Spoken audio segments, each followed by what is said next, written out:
Hi everyone, in this video we are going to check in all the changes related to Spring Hateoas to our GitHub.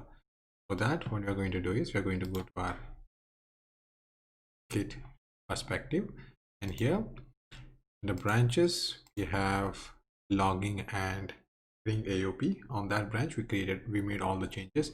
You can see that the file changes are in controller, DTO and pom.xml, and all these changes are related to Spring Hateoas.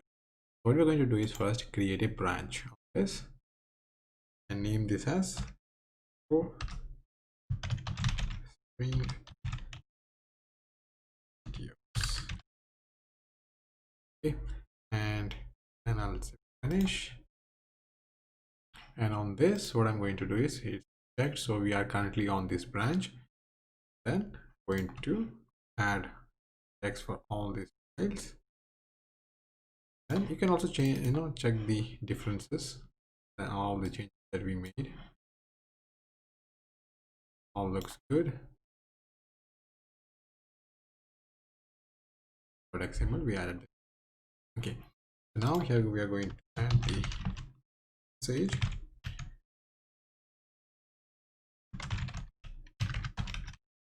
And now commit and the commit and push, it says the source as this and the destination is our GitHub repository, and a branch will be created in GitHub. On next.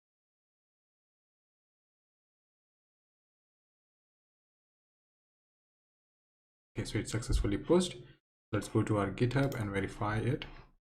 Here we don't see the branch, but when we refresh, you can see that the branch is. Okay, so that's all for this video, and I'll see you in the next session.